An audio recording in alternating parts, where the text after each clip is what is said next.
So the Flash this week was an okay episode. It was almost good, but it's presenting issues now in the show where we're over halfway through, are we? I think I can't do maths, but either way, some issues that are starting to really get to me now, and I'll talk about those in this review. So stick around for this breakdown of Seeing Red of the Flash, season 5, episode 11.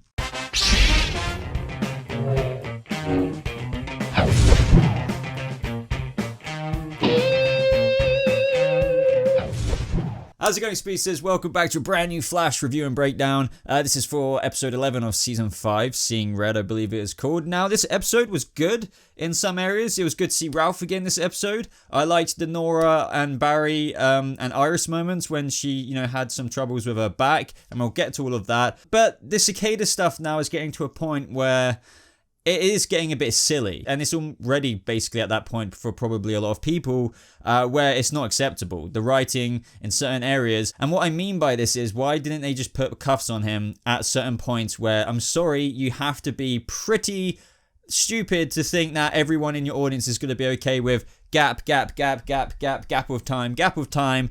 Oh, Cicada just got away and flew away. That's just getting stupid now. It really is. But we'll talk about those specific bits a little bit later. But of course, guys, if you want to stay up to date with The Flash in terms of news, updates, as well as reviews and trailer breakdowns, subscribe to this channel. And of course, if you're already a subscriber, or even if you're brand new, if you like this video and you go on to enjoy it, hit that like button, as it really does show support for the channel. Okay, so the first thing I want to talk about, which is naturally at the beginning of the episode, as you should kind of do with reviews, Cicada and Grace's doctor. Well, I guess Grace's doctor. What is the deal with her? First of all, I don't find her a really gripping character, and whenever she's there, I feel like, Cicada is her bitch, so to speak. That's the only way to put it. Cicada's meant to be the big villain, but this doctor's going around, and I'm not really, as you can probably tell, a big fan of this doctor. And she's just like, it's time to get back to work, all in. Like, she's the one driving the train here with killing all the metas. I feel like she's the one. If you go back, I think I even briefly spoke about this, where, when you go back to Cicada's origin, which I think was in episode 7, she's the one who planted the idea in his mind of like, hey, like, screw the metas. And sure, Orlin is, responsible for his own actions, but I'm just saying, it just brought it up again this episode where she was basically like, time to get back to work. She's like the mastermind here. But of course, as I mentioned, this episode is getting to the point for Team Flash where Cicada is getting too far into the season to be a guy who hasn't been stopped yet. He's going around killing people.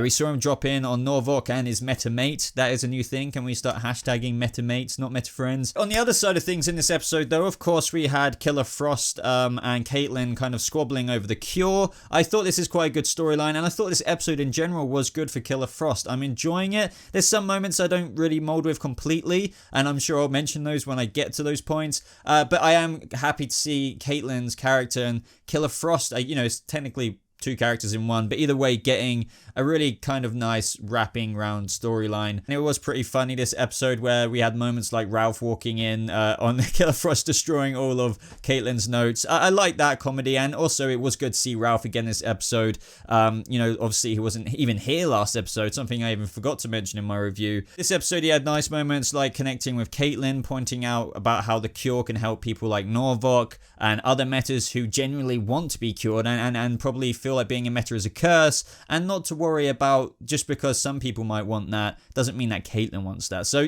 Ralph is that nice guy this season. Now, as I said with the whole Sherloque stuff, I love this, but I do get the frustrations of fans sometimes because what I'm trying to figure out myself is I'm really enjoying season 5, but if I really think about it, how much do I really care about Cicada? I did at the beginning and almost like the middle part, like around 7, 8, but now we're at episode 11, and the stuff I'll mention this episode, I'm just thinking Cicada is getting a bit silly now. As I said, I'll get to those specific points. I do like the character and what they started off with him, but now I'm just finding myself watching this show really, well, because I'm a fan, obviously. I love the Flash, I love the cast, I love everything like that. But I'm here for that goddamn Sherloque Reverse Flash storyline, him figuring out and investigating Nora, and stuff like that. If I have to be bluntly honest, that is what I'm in it for at the minute. If I really think about it, sure, I enjoy the other aspects. I do get how with these shows, they do need to long out storylines sometimes, and we will get that Reverse Flash kind of stuff happening, probably around episode 15, 16, 17 onwards, proper full force. But, you know, it's just a shame that that's the kind of stuff that's really making me excited more than probably the villain they wanted to set up initially, which is Cicada. But aside from that, very exciting to see Sherloque get even closer as to why is Nora interested in the timeline, and even more importantly, why is she hiding it? Why is she hiding this journal? So I guess the Flash, you know, have given Cicada a new cloak. I've said this for a little while now. I guess we call it a cloak or outfit, costume, whatever. In case you didn't already notice, he has like a cicada pattern. I feel like the wrist bits are a little bit more like buffier and bigger or whatever, but they're not going to explain it. I guess Cicada just kind of had a little upgrade. I guess he went to some kind of tailor and just got a new cool suit. Hey, make this like a Cicada, just do it. But then we got that alleyway scene where Cicada breaks Nora's back. Now this was interesting. Like, you know, they caught him in the middle of killing that metahuman, or trying to kill that metahuman anyway. Killer Frost was their kind of secret weapon, obviously, since, you know, their powers were going. But typically, Killer Frost had to go take care of, or should I say Caitlin, she had to come out of Killer Frost mode, had to go take care of that meta who got wounded by Cicada, which led everybody to get wrecked. And I have to say, like, the follow-up scene of Nora and Iris and Barry was one of my favorite scenes in the whole episode. I just love this family. I really do. I'm not, like, the biggest West Allen person. I think those moments are cute, of course, and, like, I don't want overdoses of them for me personally. But Nora, Barry, and Iris, they're really talented actors, and I feel like the Flash do their best in emotional moments like that. Now, there was this really kind of accelerated storyline with this, though, which kind of bothered me at the same time, too. It's just like, okay, if she can't have the speed healing thing initially, and they were kind of making a big deal out of that, and then all of a sudden, when Sherloque goes to visit her a bit later, by that time, she's already wiggling her toes, and the speed healing has come back. I'm not trying to sound nitpicky here. When you give Cisco like limited powers for, what was it, like 2-3 weeks worth of episodes or something, because of the shards of the dagger, why wasn't Nora suffering the same things? I know you could use comic book logic and say, oh, the shards didn't go into her skin, but, you know, they blatantly said that the dark matter from the dagger was in her system, which was slowing down her speed healing initially. You do it one way and then you do it another way, Flash, just for the sake of storyline. Oh, Nora, but I mean, for crying out loud, by 3/4 in this episode, she was walking again. So, I don't know. I would love to know what you guys thought about that in comparison to Cisco's little hand cut that he got. Like, that was such a big deal. And now freaking Nora's back was broken severely in different ways. And where is Cisco, you may be wondering? Oh, don't worry. He's working on the metahuman cure. Like, okay. I'm okay with him not necessarily being in the episode. I love Cisco.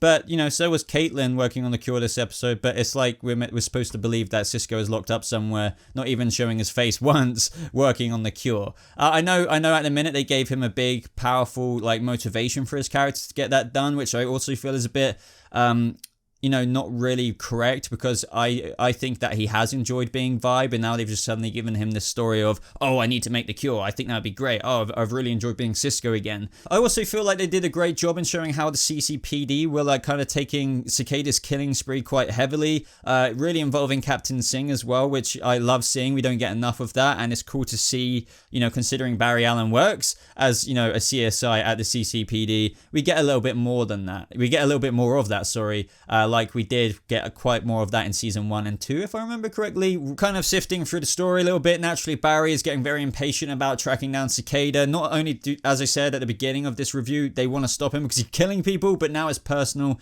because his daughter has been hurt. Now, I feel like this kind of presents an issue, because I get like how I would act the exact same. And it might not be an issue for some, but it still shows how one of the greatest heroes, Barry Allen, could still become a very easily Savitar-like person. Because at the same time, Cecile was having weird vibes at the CCPD, and that's how in this episode we found out that how one of those CCPD cops, you know, leaked the meta list. But she also sensed in Barry that he wanted Cicada dead. You know, or like that might be one of the only ways of stopping him. And he was like, oh wait, you can't blame me. Like, you know, I get it. Like, I do get it. But it is, I feel like, somewhat dangerous, where, you know, I get how there are heroic storylines of whenever something happens to a friend, they might lash out and have to go on this heroic mission to kind of regain their heroicness, if you will. But Barry is one notch away from being Savitar, I feel, whenever it comes to anything to do with family. So in season 3, Savitar was all about Iris. Now with his daughter, I guess he's equally as triggered, makes sense, if not more, because it's your kid. But, you know, I don't know. I'd love to know what you think, because when he was going to even kill Cicada in that moment, if it wasn't for Nora, and yes, I've kind of jumped to that, but it's very related, he would have, He was literally, I saw Savitar Barry there, like an earlier unpancaked face version of him right there, and I found that fascinating, and I didn't know how comfortable I was with it. I would have liked to have thought that Barry, even after something as dark as something happening to one of his family members, whether that's Iris or his daughter, wouldn't let himself become that. I feel like he may have said a line like that in season 3 to Savitar, saying, oh yeah, well whatever, even if this happened, I wouldn't do what you did, Savitar, screw you, man.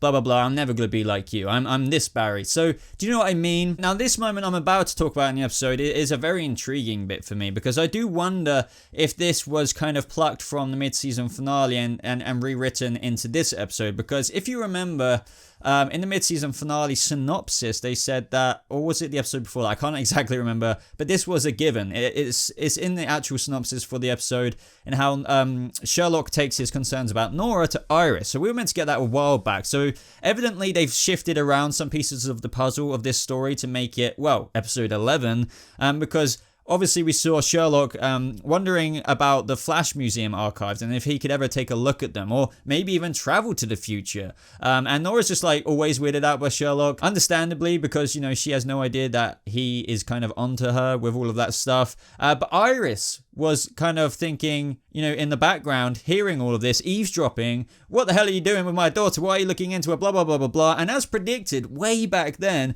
I was saying, oh, I bet when Sherloque takes his concerns to Nora about Iris, even though that didn't happen this way because he got caught investigating her and she knew exactly what he was doing, I guess, because she was a reporter. And back to the main point is that I thought that she would be salty for no reason. And it is understandable, because Iris has worked quite tooth and nail to get a connection to Nora this season. As we know in the beginning, she kind of didn't like her mum because of the whole future stuff. So of course I think she would blindly defend her daughter, not think that there could be anything wrong with her when some Wells is looking into her. But we all know there is more to it. We all know that Sherlock Wells is doing the right thing, and this was quite a cool part of the episode. It's just interesting to know that this should have happened a few episodes back. But now let's fast forward to that fight where Cicada was just like, oh, thank you, Flash, for leading them all to me. But this was a pretty cool fight, I will actually say that. But there was something so stupid that happened in it that I can't forgive it. I just can't. So essentially this was Barry versus Cicada again. He doesn't even want Killer Frost to help, because as we all know, Barry has a bit of a grudge this episode. Fair enough. I really found it cool how Ralph was helping people get on the chopper. It was a pretty cool heroic moment for his character. You know, and in comparison to Peekaboo, it was just like every metahuman for themselves. So props to Ralph. But going back to the fight, that Killer Frost dagger was absolutely wicked. Obviously Barry got his ass handed to him. Found it really cool as well how she could suspend the dagger's like dampening abilities by freezing it in midair, which gave Barry his speed back. But now we're kind of connecting back to what I said before with how he was summoning enough energy for 3 lightning bolts to punch out of his hand into Cicada, and Cicada would not have survived that. But we've already talked about this with that Savitar connection. As I said, I would love to know what you think of that. I really feel like we have a point there. If it wasn't for Nora, Barry would have kind of murdered right there and then, and blah, blah, blah, blah, blah. But the stupid bit was, I get it. Barry was distracted. I know someone's going to say this, and he was just walking over to his daughter, but there was solid time where if you would have thought that this metahuman was so important to stop, you would have been like, because this has happened before, by the way, this is why it's getting a bit annoying. Remember when the dagger was coming from space? That whole time.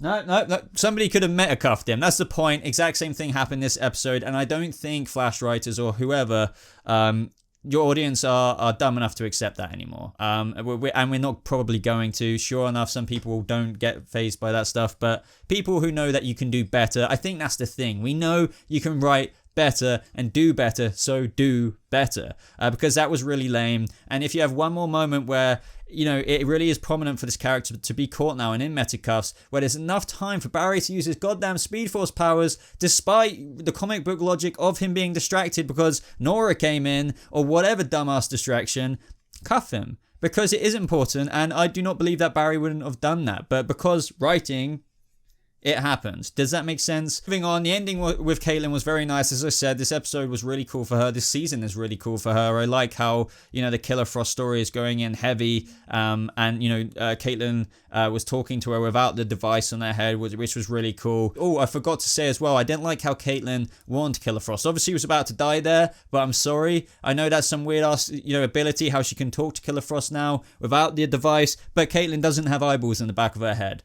She just doesn't. So if you explain to me how Caitlin like Killer Frost is looking over here and Caitlyn's looking behind somehow in like a spectre-y ghost form, I'll buy it. But you haven't done anything like that, so that is just a bit like, sorry, Caitlyn should have got impaled in the head. And of course, the end of the episode ended with another kind of reverse flash Sherloque kind of cock tease with, oh, analyze handwriting pattern, 2 handwriting patterns in the journal kind of thing, which is very interesting. So this kind of confused me, but it made sense at the same time. So I'm guessing, you know, oh, well, obviously this points to the fact that Sherloque knows Nora isn't working alone. That was like his inkling from the first episode, right? But now it's proof. There's 2 handwriting patterns here. But I didn't know, like, Earbard, does that mean like Earbard's written in that journal too? So I know she scans these messages to the future, and the original theory of a lot of us, like, fans and YouTubers were just like, oh, was this a thing where she writes in her journal, hides it, Earbard has it in the future, it will just appear in a cool magical way, like timey-wimey way? That does seem like to be the case by the fact that there's 2 handwriting patterns in the journal. I thought it was just Nora writing in it, her scanning it to the future. But yeah, maybe it might be like what I just said. But other than that, guys, episode was okay. Had some really cool moments. But I think I would have said this episode was good if it wasn't so downtrodden by the dumbass crap that happens sometimes in The Flash. That really does kind of leave a bad smell on it. I think that's what it is. But I'm not overall saying it was a terrible episode. It was just between okay and good. But it just, I think the point is it could have been a lot better, and they can do better. So it's always disappointing to big fans like myself who know that they can do better and they don't. As always, everyone, follow me on Instagram, Twitter, Patreon to support me a little bit further, and check out my merch shop. But aside from that, everyone, thank you so much for watching. I hope you have a lovely rest of your day, and I'll see you speedsters in the next video. Goodbye.